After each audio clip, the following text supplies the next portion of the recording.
She's in a dream, waits at the window, wearing the face that she keeps in a jar by the door. Who is it for? All the lonely people. Where do they all come from? All the lonely people. Where do they all belong? Mother Mackenzie, writing the words of a sermon that no one will hear. No one comes here to look at him working, donning his socks in the night when there's nobody there. What does he care? All the lonely people, where do they all come from? All the lonely people, where do they all belong? Oh, look at all the lonely people. Oh, look at all the lonely people. Oh, look at all the lonely people.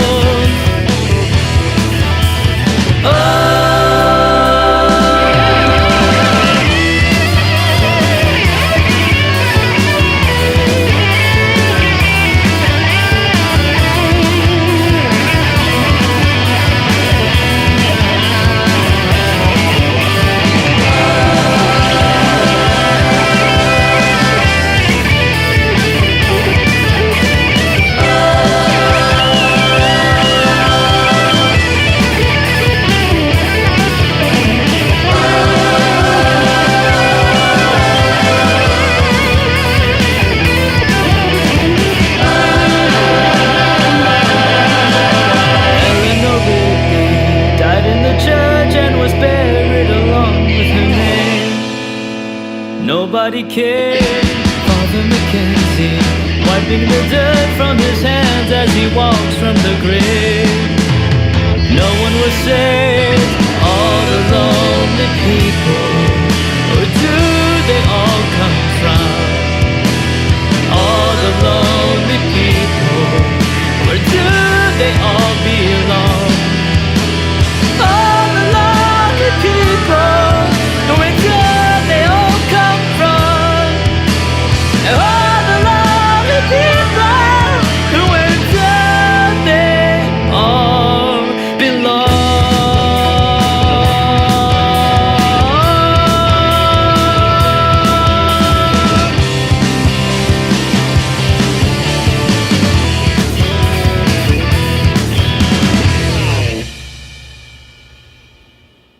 Alright, so what you just saw was the guitar playthrough of our cover of the Beatles, Eleanor Rigby, and I thought it might be fun to do a bit of a case study to show you how I sort of went about arranging the guitar parts, because I feel proud of what I've done with this song. I think it's particularly cool. I think our version makes it sound like the song was written, like song was meant to be played this way, and if you didn't know the original, I think you would find that it just feels like the song makes sense in that format. So I felt good about that.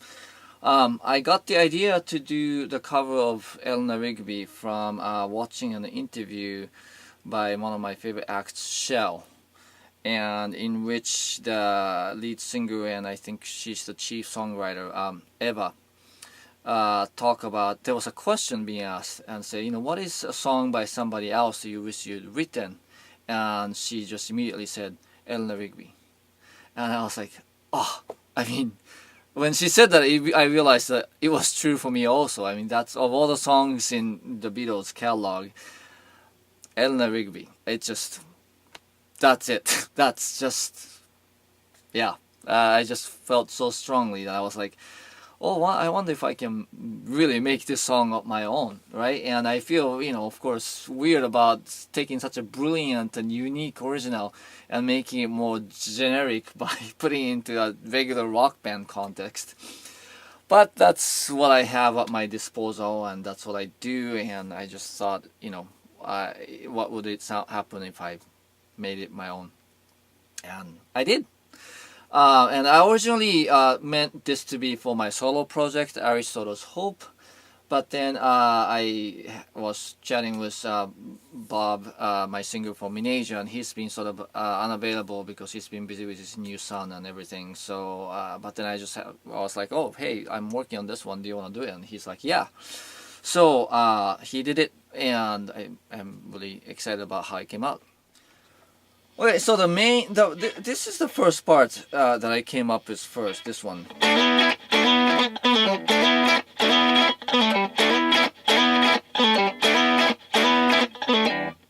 And I was like, oh, this little figure, right, is just really interesting and unusual. And I was like, oh, that's a really cool one. But then when but then separately on a completely different occasion, I came up with this one.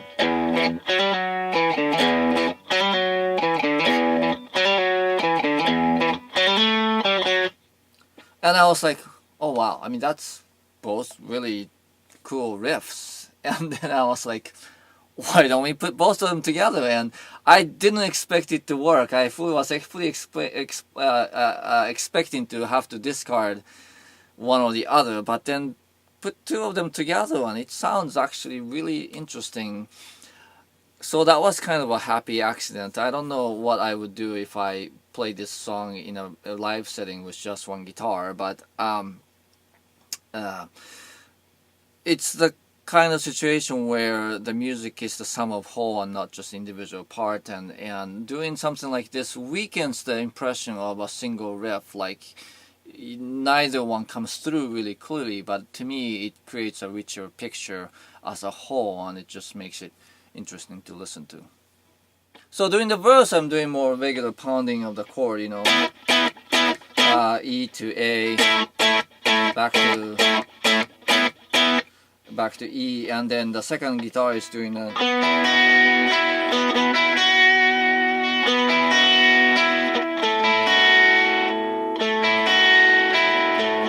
and what I'm adding is that this is a ninth note, or ninth in the key of E minor, or in the chord of E minor, and I just love ninth. It just has this openness to it, it's like a this sort of thing. It has a very distinct sound that sounds really open, but it has a lot of color to it, and that's something I do. And then the other thing about this is I do a lot of drone notes. So in this case, like the second guitar, and then when you go to A, instead of playing like a full A minor like that, I just change one note and then leave the other two notes the same, and then that sort of thing kind of creates a nice texture that where consistent notes are sort of providing the basis for the harmony, but things change to support the chordal change too. So during the verse, in the original, like the first time there's a chorus, there's this descending chromatic line,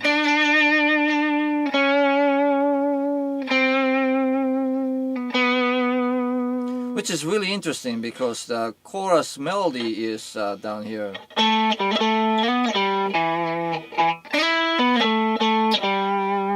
So he took that, so that's like a A7 kind of thing. Anyway, it was complete reharmonizing for me. I just took it and went from E minor to D over E, and then to C, and then E back to E minor. And then again, I'm using a drone note in the bottom to keep it consistent, right? And the second time I go to A minor instead, which sounds kind of weaker ending, which sort of adds to the sense of resignation in the chorus. And then the other guitar is doing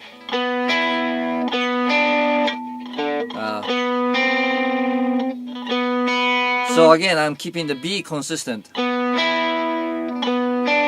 which creates this really nice tension note when I go to the C or the A minor. So during the second verse, I start out with the same kind of figure on my rhythm guitar, but I add more colorful notes.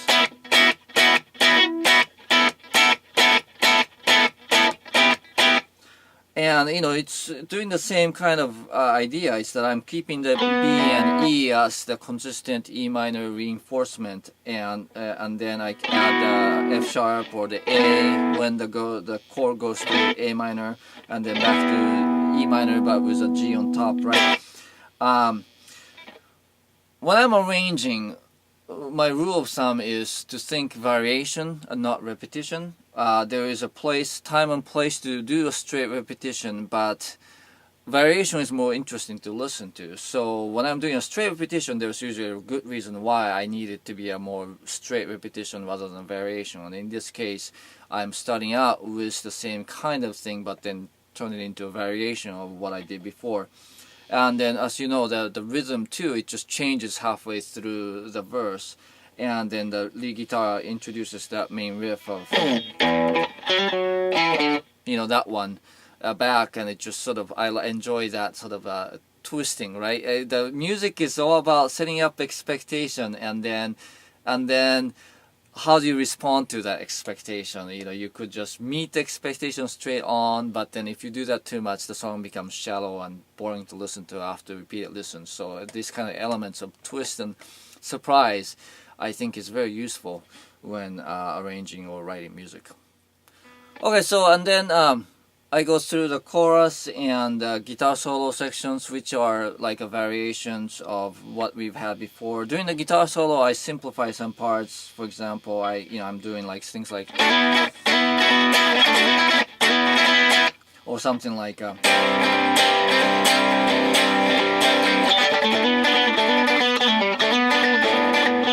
So these are sort of variations of what's come before, right? And simplified because there's a guitar solo on top. I don't want to distract it with busy rhythm guitar part. And then after that, it goes into this third verse. A third verse, I want it to be really sort of stark and empty and intimate. In that there was this final somber conclusion that nobody was saved. So I wanted to leave it really open.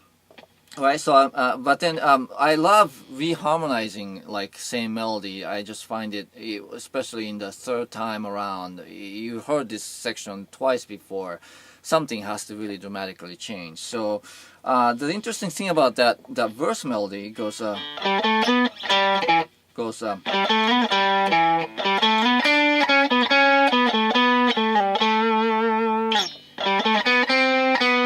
so there's a C sharp in there,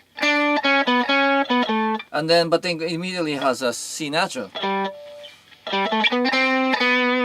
So that was interesting. I was trying to figure out what chords would go with that, and then I basically set on the E to D to A major. And then here's A minor, because that C became C sharp to C natural, right? And then that would be like the conclusion, and then the punchline is delivered there. And I thought that worked out pretty well. I was pleased with that move there. One other thing I would mention about the arrangement of this song is it gets away from the guitar, but for the vocals, especially in the verses, as I was arranging this, I noticed that there's a call and response sort of structure built into the verse, where Paul McCartney is describing a situation, but then he responds it with like what the situation means. And that's not something that comes through in the original, but I was like, oh, that's interesting. So in my arrangement and production, like in mix, I made it so that those two are more clearly delineated as the call and response, at least for the first two verses. And in the third one, it's more somber, and it's much more of a punchline, so I chose to make it one single narrative there. I thought that it works pretty well. It adds to the sense of drama there, and again, the third verse is the most dramatic part, so it being different or departure from what happened before, I thought was appropriate. Alright, so that's it for today. I hope you enjoyed my explaining of how I went through arranging and creating this cover, and that I hope it enhanced the appreciation of our cover and the original as well. If you have any thoughts or comments, let me know and I'll respond as I can. Thanks again for watching and listening. I'll see you next time. Alone now,